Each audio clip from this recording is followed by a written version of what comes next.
Motherfuckers, how we doing? Yeah, what's up, guys? How y'all doing, man? Man, college has changed a lot, hasn't it, huh? Like, I get on, and we start talking about how, modern women really aren't fulfilling their end of the deal, right? And they still want to get married and get these relationships. And then I get a bunch of feminists coming at me, and I'm like, oh, crap. Like, oh, wow, man. Like, college has changed a lot since, I went to Northeastern in 2009, graduated 2013. And, back then, people weren't as woke. But, like, now it's gotten crazy, man. But triggered a lot of people. It's going viral right now all over Twitter because people, like, took clips from it and everything else and YouTube and all. And I think a big reason why it's going so viral is because the liberal agenda isn't really being challenged on the college campuses. And I could see why a lot of people don't want to do it because, a lot of people might not want to necessarily have their views tested, or they don't want to get heckled, or they're afraid of public speaking. But for me, I've been in way worse positions. I've been going after cartel members and stuff like that. So talking to some college kids is nothing. But real quick, I guess I'll talk real quick about like feminism, right? And then we'll open it up for Q&A. I won't yap too much because I don't want to give too long of a monologue. But give me one sec. So, okay. So when it comes to feminism, right? Basically what's went down, I'll quickly summarize this.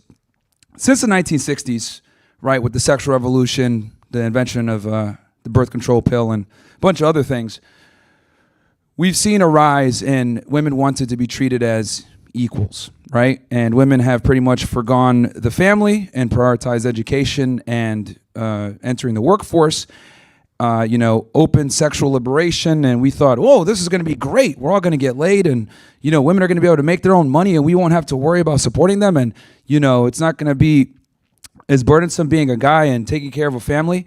And quite frankly, the opposite has happened. We have some of the highest divorce rates, low marriage rates, low marital satisfaction. Both men and women are complaining about dating and how difficult it is. From the female perspective, they're having a tough time with finding a compatible partner. From the male perspective, just finding a partner is tough, right? That's why this whole term of incel is a thing nowadays versus, I guarantee you go back 50, 60 years, a common guy, a regular guy would be able to find a girl and get, do a date or have a date, get married and have a family and be able to support that family on one income. But now things have changed so much where, both parties are very unhappy with the other. And I think it's because we've kind of blurred the lines between the gender roles. Women are behaving more like men and men are behaving more like women. I'm sure a bunch of ladies in here have probably been on a date with a guy before where he said, oh yeah, let's split it half and half. Or, hey, can you get this one and I'll get you back, but he never gets you back. Oh, I'll cash app you, Venmo you. He goes ghost. Or for men, you go out with a woman that, isn't really appreciative, not really feminine, not really nice, not pleasant to be around. She talks like a guy. She's very rude. She's very crass, right? She's fat, right? Let's be honest. A lot of fat women nowadays, too. Women don't really take care of their appearance like they used to. There's no shame. So I think both genders are kind of in a bad spot right now when it comes to women. Now, I tend to focus more, since I talk to men, on the problems from the female perspective, but I'd be lying to you guys if I didn't tell you guys that men aren't fucking up too, because they definitely are. But for men, the interesting thing is that the standards have pretty much been the same. Go to the gym, make money, become successful, become, someone that's a leader, competent. Like, it hasn't really changed so much for us. And the most important part, if you're a guy and you're a loser, you deal with consequences for that. Women don't date you. Other men don't let you into their circle. You get made fun of. You get called names, which is good, by the way. I'm a big proponent of bullying. I think bullying curbs a lot of problems and fixes society naturally. But on the female side, we don't correct bad female behavior, okay? If a woman is loud, obnoxious, fat, rude, no one really says anything, right? They say, oh, love your curves. Oh, they just can't handle you, right? We make all these excuses and cope for bad female behavior. And that's kind of where I come in.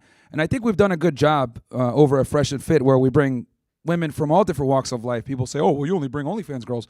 Well, that's just a percentage of the girls we bring in. We actually do bring a lot of college-educated young women that have careers. And what I've realized is, regardless of what they do for a profession, where they're from, background, etc., a lot of women are kind of poisoned by feminist ideology, right? And they'll still want a traditional guy. They'll want a guy that could pay the bills. They want a guy that could take care of them. But what is the guy getting in return? A loud, obnoxious woman that thinks that she can go ahead and compete with him on everything. So Both genders have a problem. One is verbalized on the male side and they deal with consequences, but on the female side, it almost never happens. And I'd like to credit Fresh and Fit for bringing these women in, having these tough conversations, and just kind of seeing where their mind is at. And basically, for me to boil it down, it's this. Thanks to feminism, thanks to the internet, thanks to social media, etc., women have an abundance of options. Since they have an abundance of options, they base their value on what they think they deserve with a man on the amount of options that they have. But what they don't realize is the amount of men that contact you are not the same amount of men that are going to go ahead and get down on one knee. The men that you can attract sexually might not necessarily be the same men that you can attract from a marital perspective. And I think that's one of the biggest disconnects, where women conflate options with real viable marriage options. And what ends up happening is they get a taste of these guys at the higher level, maybe an NBA player, maybe a celebrity here or there. They might hook up with it. They might even see him for a month or two, but then they're not able to keep that guy. And I think a big reason for that is because of the bad behavior I mentioned before. But the thing with men is most guys are pussies. They're not going to tell women, hey, you're really annoying. Hey, you should probably stop that habit. Hey, that's not cool. Men don't tell women this stuff because, well, they don't want to get heckled like I did today, right? Men can't be honest with women. We just can't. And, I found it interesting how as I was talking, I was looking out into the crowd, and I could see a lot of people nodding along, but they didn't want to necessarily speak up or clap or anything like that when I said something or made a point. But the people that were, more liberal, feminist, whatever, they were the loudest ones. And that's when I said, well, this is why Trump won the election, and there was a silent majority. Because people are tired of the woke ideology. People saying that there's 99 genders. Do I deserve more? Whatever. It's like, no, dude, you're a weirdo. Like, it's like, look, if you want to go ahead and call yourself a woman when you're really a man, then that's your problem. We don't have to go ahead and buy into your fairy tale. It's weird. So, but that's kind of where we are now, where men can't be honest. We can't say what's really on our mind, and we can't really hold women to a standard and make them better. Because I truly do think we're at a point now where if a guy gets in a relationship with a girl, he's got to have very strong boundaries and be able to coach his woman to be the proper girlfriend for him and eventually a wife if she passes the test. But a lot of guys don't have the balls to do this because we're taught, you accept her however she comes, right? They always tell you be a man, but we never tell women to be women, right? We never tell them, hey, be a lady. We just say, oh, okay, you behave however you want. And I'm kind of saying what everyone is thinking, right? And I got the numbers to back it up, that men simply don't see a lot of women as marriage material. Another thing that I've also noticed over the past couple of years is there's been an influx in the passport movement, in the passport bro movement. For those that are unaware, I'm sure the women might not know what I'm talking about here. The passport bro movement is a movement where a lot of guys basically go to foreign countries in South America, Africa, Eastern Asia, etc., and find themselves a partner. And I know some people might say, oh, wow, why are guys doing that? Are they desperate or whatever? Well, these are some of the places where, there's still some remnants of femininity, women that behave like ladies. And the thing is that men don't really care about a woman's education or status. Men are more concerned with a girl that's going to respect them, that follows their lead, that admires them, that obeys them, right? And I mean, one girl got triggered when I said obey. And I'm like, what, a guy can't give instruction to a woman? It's like, you want me to go ahead and pay the bills and take care of you, whatever, but you're not going to obey me? Like, that's ridiculous. That's slavery. Responsibility without authority is slavery. And I'll be damned if we're going to be slaves to bitches. No, So all I'm telling guys to do is really understand their worth and make women earn it. That's really what it is. And trust me, they'll respect you more for it anyway. So that's what's going on, where these guys are going to these other countries, and it's because Western women have become so insufferable and so difficult to deal with. And again, the numbers are on my side when it comes to this. This is why so many guys go to these different places. So with that said, can you still find great women in America? Of course, but it's just harder to find because feminism has permeated so strongly throughout society that a lot of women adopt these ideologies where she doesn't feel like she needs to submit to you. She doesn't feel like she needs to listen to you. She doesn't feel like she needs to adhere to her ladylike tendencies. Instead, she could behave however she wants, but she still expects you to be the man. If someone breaks into the house, you're supposed to go deal with it. If someone grabs the purse, you're supposed to go chase them down. If someone insults her, you're supposed to stand up for her. But she won't go ahead and obey you. That's crazy to me, right? And the example I always give a lot of the times, Donald Trump is the most powerful person right now in the world, right, as the president of the United States. And I find it interesting, when he was in Butler, Pennsylvania, and they shot at him, and he almost got assassinated, he wanted to stay there. He rises up, puts his fist in the air, and he says, fight, fight, fight. He didn't want to leave, right? We all know that Donald Trump has a little bit of an ego, right, which successful men typically have that mindset. He didn't want to leave, but guess what? Secret Service dragged him off. Why? Because even though he's the most powerful man in the world, he still needs to adhere to the people that are responsible for his safety. So they tell him, no, you're leaving, and they pulled him out of there. So if the people that are responsible for protecting the most powerful man in the world dictates the role of, hey, you need to leave, well, it should be the same way with the man with his wife, right, or his girlfriend. If I tell a girl, and I'm dating her, and I care about her, and I tell her, hey, look, I don't want you going to the club with your girlfriends, or hey, I don't want you going out after a certain time. Well, some women will sit there and say, well, that's controlling, that's insecure. Well, what's more insecure? Me being scared of telling you the truth because you might leave me, or me telling you what you need to hear and not necessarily what you want to hear for your own safety? I would argue the person that tells her what needs to be said is actually very secure, because I don't give a fuck what you think. You're not going outside at this time. Well, what the fuck? That's insecure. Well, look, I'm telling you what it is. If you walk out that door, you're single. And you'd be amazed at how many women would actually respect it and say, you know what? I'm going to sit my ass inside. Because the reality is, women like to test you sometimes, and they want to see if can you stand up to their bullshit. Right? They do it all the time. So, and it works in her benefit, because now she feels safe. She's with you. You don't got to worry about anything. But sometimes you got to be able to put your foot down with women, even though society tells you not to do that, and it's insecure or toxic or controlling. The only thing that's controlling here is me being in control of my life, which means I need a woman that's going to follow my lead, not a woman that's going to come in and create a bunch of pandemonium and do whatever she feels like. Because when women do stupid shit, they hurt us. I'll give you guys an example. I'm sure you guys remember roughly 2 years ago? Will Smith, legendary actor, sitting at a red table with his wife, right? And guess what happens? She goes ahead and says some stupid shit. Oh, I had a, what's the term? An entanglement, right? I had an entanglement. And in that instant, bam, career gone. Nobody remembers iRobot. Nobody remembers I Am Legend. Nobody remembers Men in Black. Nobody remembers Independence Day. Nobody remembers Fresh Prince of Bel-Air. Nothing. All I remember seeing was Will Smith sitting at a table with red eyes, on the verge of tears from his woman embarrassing him on TV. And he still hasn't recovered. He still hasn't recovered. Then he had the slap with Chris Rock. And I give you guys that example to show you that a man with a background like Will Smith, who's literally a legend in music and entertainment and acting and movies and TV shows, this guy's a legend. But his legacy has been tarnished because what? A stupid bitch that wanted to be a whore. And this is what I mean when I tell guys, right? That's facts. You know? Bro went from I Am Legend to I Am Simp. Like, what's going on here? So this is what I mean. If a woman like that could destroy Will Smith's legacy, what the fuck do you think is going to happen to you guys? Will Smith can't even save himself from these whores. Shannon Sharp just got accused yesterday. Literally yesterday. Some woman trying to shake him down for $50 million, right? Now, gladly enough, I do see that there's quite a bit of criticism and people questioning this woman's character and her potentially lying. But I think it's important for you guys to understand that she would not make a baseless and ridiculous accusation like that had we not been living in this crazy gynocentric society where we have this believe all women mindset, right?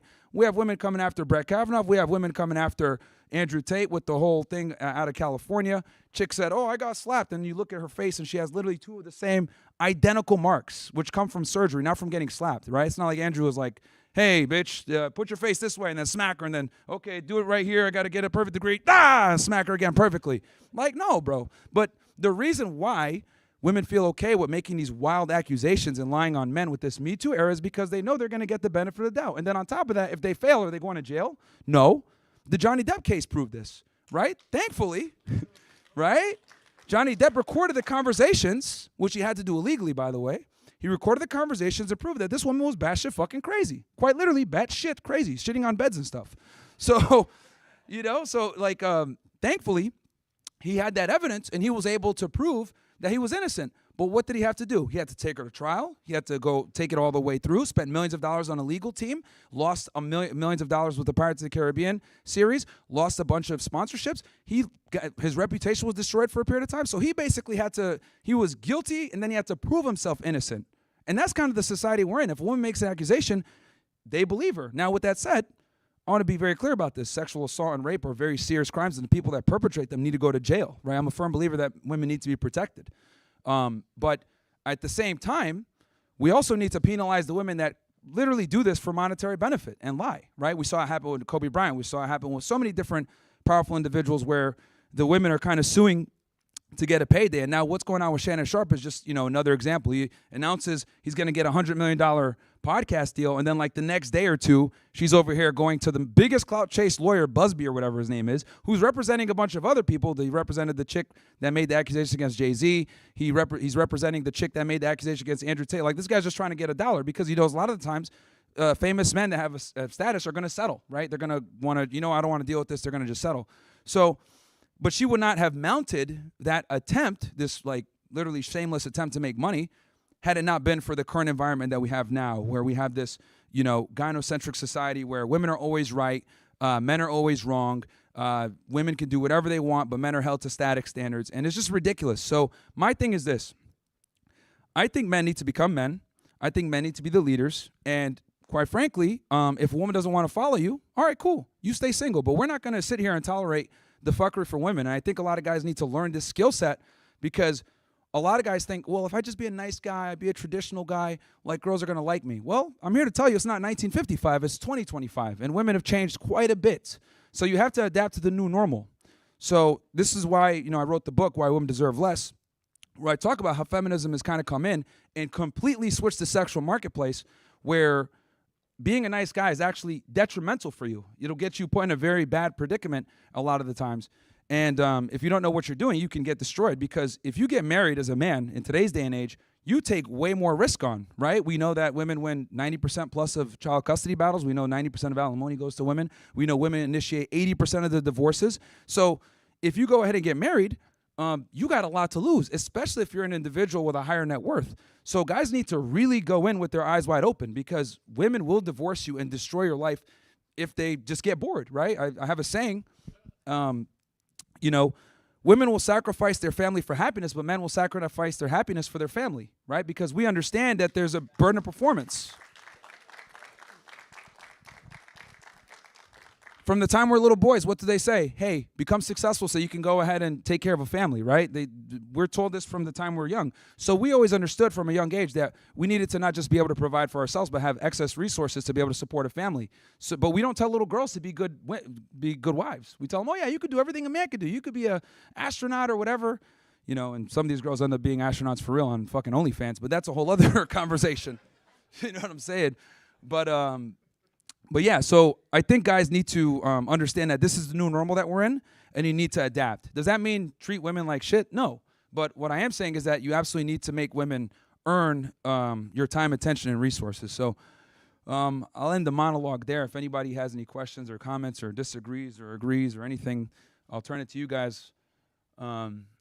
Sure. Do we have mics for them, or do they? Okay, sweet.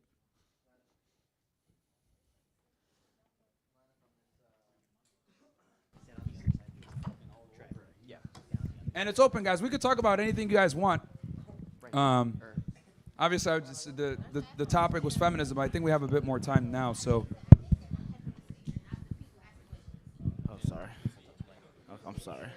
I just want to say shout out to Castle Club, Hey, shout out to man? Josie, shout out to Jake, shout out to the YouTube chat, shout out to the Roman chat. Y'all the goats. And thank you, Myron, for coming. And you the goat. And that's all I got to say. Appreciate that, Jibril. It's one of our G's right there. My bad. All right. Hey, how's it going? I just want to ask if, understanding that the law is a teacher and, kind of like laws and kind of shape like social taboos and kind of the society we want to live in. So kind of going off that, would you support banning women from higher education and repealing the 19th Amendment? Repealing the 19th Amendment, for sure. I don't think women should vote. That's all. That's fine. And I know some people, that's probably a shocker for some people. Well, instead of laughing, let me explain why. There's actually a very logically sound reason why women shouldn't vote, and I'll go into it right now. So here's the thing. If you're going to vote, you need to have skin in the game, right? Because, if you're going to vote, you can effectively put in the commander-in-chief of the United States who can, obviously send armed forces over to other countries and get involved in wars, right? Now, here's the problem. Women don't have to join the Selective Service. I mean, I'm sure a lot of women here probably don't even know what the Selective Service is. The Selective Service is basically once you turn 18 as a man in the United States, you have to enroll in it, and if you don't, you could get penalty of fine, you can get put in jail. It's a very serious offense. And then on top of that, you don't get certain opportunities. You don't get loans. You can't get a government job, a state job. It basically makes you almost damn near a convicted felon. So if you're not in the selective service, it messes you up as a man. But as a woman, you don't have to go into it. So I look at it like this. If women are going to go ahead and be able to vote, I think they need to have skin in the game. And I find it ridiculous that a woman could put someone into office that will send a man to war when she doesn't have skin in the game. So that's my thing when it comes to voting. And let's be honest here, most women don't really care about politics. They don't really care that much. If they do vote, they typically tend to vote left. They tend to vote single issue voters on whoever gives abortion. Whichever candidate lets them kill babies, they're more interested in that candidate. They don't necessarily care about foreign policy or the more higher IQ stuff. So that's the reality. If you guys watch the Democratic National Convention, they just made it 100% femme-centric. They focused on social issues. They focused on abortion, a lot of smoke and mirrors, bring celebrities in, because they know that that's what their voting base is going to want, which, they're going to want the black vote and the woman's vote. That's what Democrats typically campaign towards. So, yeah, I don't think women should have the right to vote, and that's why. Wait, what about women in college? Women in college? So here's the thing.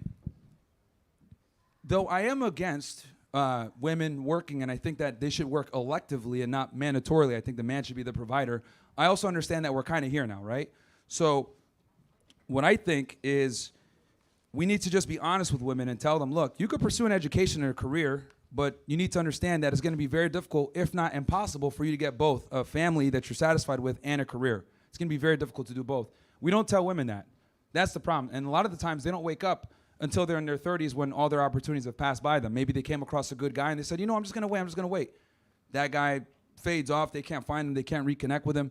Because we tell women, hey, you have all the time in the world. So I think we need to be more honest with women and let them know that you have a finite amount of time to be able to cash in your chips and get the best guy that you can get and get in something more serious. So I think if we're a bit more honest, because let's be honest, women aren't going to go back in the kitchen now, right? They're not, right? As much as I'd love to send them back to the kitchen, they're not going back. The feminists have fought way too hard to gain all this ground to just give it back and, get back to touching spatulas and stuff. So the reality is, I think if we're more honest with women and told them, look, you got to pick one of the two, and had that candid conversation, we'd be better off.